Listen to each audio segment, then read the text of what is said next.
Hello all, welcome to my channel Sanskrit lecturer Haima. అందరు ఎలా ఉన్నారండి? బాగున్నారా? నిన్న డిక్టేషన్ చెప్పాను కదా, అవి కొంచెం ప్రాక్టీస్ చేశారా?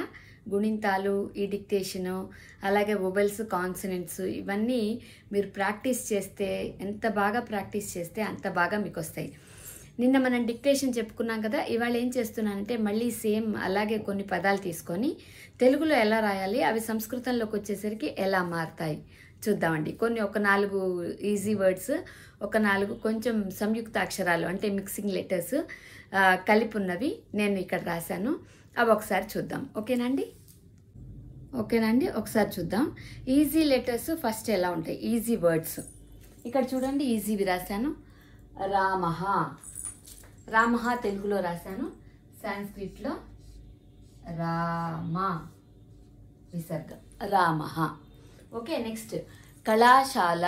ఇది మస్క్లైన్ జెండర్ అండి, పుంలింగ శబ్దం ఇది.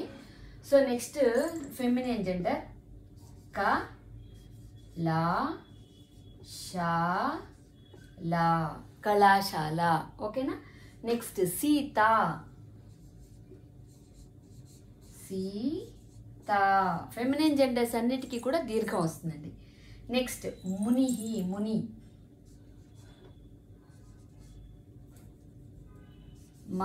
మాకి ఉకార పొలిచి ముని, హ్రస్వం రాసి ఇకారం, మునిహి విసర్గ. మస్క్లైన్ జెండర్ కాబట్టి విసర్గ. రామః, కళాశాల, సీత, మునిహి. ఇవి ఈజీ వర్డ్స్ అండి. ఓకేనా?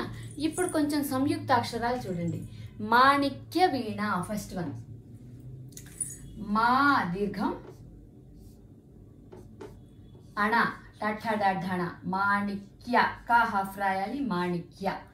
ఇక్కడ కా ఫుల్ వచ్చిందండి, కానీ ఇక్కడ కా హాఫ్ వస్తుంది. చూసారా తెలుగులో? అందుకే చెప్తున్నా మీకు, అందుకే మళ్ళీ ఎక్స్ప్లెయిన్ చేయడానికి వచ్చాను. మాణిక్య వీణ అన్నప్పుడు కా అనేది ఫుల్ రాసాం తెలుగులో అయితే, కానీ ఇక్కడ సాంస్క్రిట్ రాసేటప్పటికి ఆ కా అనేది హాఫ్ వస్తుంది. మాణిక్య, యా ఫుల్ రాస్తాం. ఇక్కడ ఒత్తు వచ్చినది ఇక్కడ ఫుల్ రాసేస్తాం. మాణిక్య వీణ, ఫెమినిన్ జెండర్. ఓకేనా? నెక్స్ట్ అభిమన్యు, అభిమన్యు. నిన్న కూడా చెప్పాను, ఇది ఆ రాసి, భా రాసి, ఈ మా రాసి, నా హాఫ్. ఇక్కడ యా ఒత్తొచ్చింది, అది ఫుల్ రాస్తాం సాంస్క్రిట్లో అయితే. ఇక్కడ నా ఫుల్ రాస్తాం తెలుగులో, అది హాఫ్ రాస్తాం. అభిమన్, నా హాఫ్ రాసి, యా రాసి, ఉ విసర్గ, అభిమన్యు. ఓకేనా? Next third one, Suryanarayana. Surya, యా ఫుల్ వస్తుంది, ఇక్కడ ఒత్తు వచ్చింది సాంస్క్రిట్లో, ఫుల్ వస్తుంది. ఓకేనా? ఇక్కడ యా అనేది ఒత్తుంది. సూర్య చూడండి, సా సు బడి ఉకి మాత్ర, యా ఫుల్ రాసి, రేఫా, సూర్య. నారాయణ, నారాయణ. ఓకేనా అండి? అర్థమైందా? సూర్యనారాయణ. సూర్యనారాయణ తర్వాత పరిపూర్ణం చూడండి, పరిపూర్ణం, అణ రాసి పరిపూర్ణం. అంటే ఇక్కడ మళ్ళీ రాస్తా, పరిపూర్ణం. ఓకేనండి?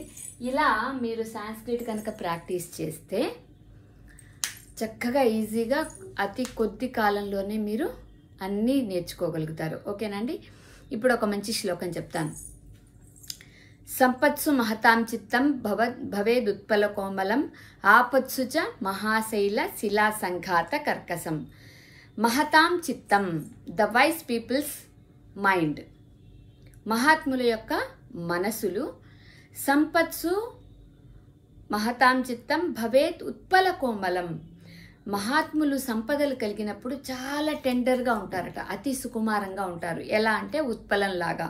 ఉత్పలము అంటే నీలోత్పలం అంటారు, నల్ల కలువ అంటే అర్థం ఏంటి?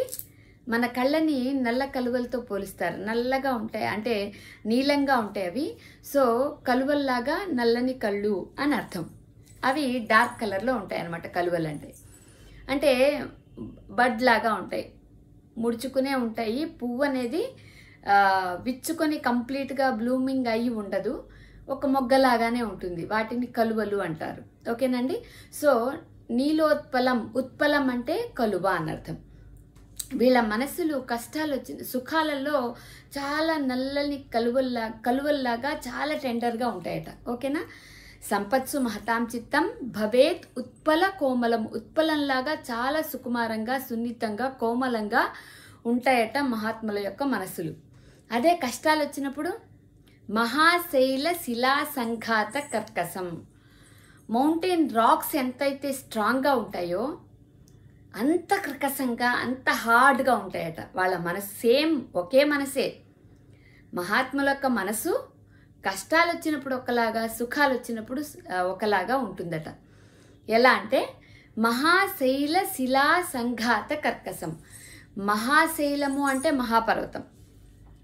శిలలు ఎంత కఠినంగా ఉంటాయో అంత కఠినంగా ఉంటారట కష్టాలలో.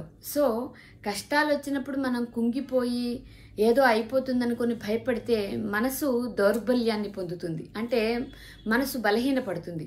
సో అలా మనం అసలు ఉండకూడదు. ఎప్పుడైతే ఎంత స్ట్రాంగ్గా ఉంటామో ఆ కష్టాలను మనంతా ఏమీ చేయలేవు. మనం బాగా స్ట్రాంగ్గా కనుక ఉంటే ఆ కష్టాలు మనని మేఘాలు ఎలాగైతే, మబ్బులు ఎలాగైతే తొలగిపోతాయో అలా ఆ కష్టాలు కూడా తొలగిపోతాయి. కాబట్టి కష్టాలు వచ్చినప్పుడు చాలా స్ట్రాంగ్గా ఉండాలి, సుఖాలు వచ్చినప్పుడు టచ్ మీ నాట్ లాగా చాలా టెండర్గా ఉండాలి. సో ఇవన్నీ మనకు లైఫ్లో మనం ఫాలో అవ్వడానికి మంచి సూక్తులండి ఇవన్నీ కూడా. మనం ఎలా ఉండాలి, కష్టాలు వచ్చినప్పుడు ఎలా ఉండాలి, సుఖాలు వచ్చినప్పుడు ఎలా ఉండాలి, ఇలా కనుక మనం ఈ నీతి శ్లోకాలను, మోరల్ సేయింగ్స్ని కనుక మనం ఫాలో అవ్వగలిగితే, అడాప్ట్ చేసుకొని ఫాలో అవ్వగలిగితే మన జీవితంలో అసలు దేనికి తొణకకుండా బెణకకుండా ఉంటాం. అర్థమైందండి? సో ట్రై చేయండి. నా టీచింగ్ నచ్చితే like, share and subscribe. Thank you.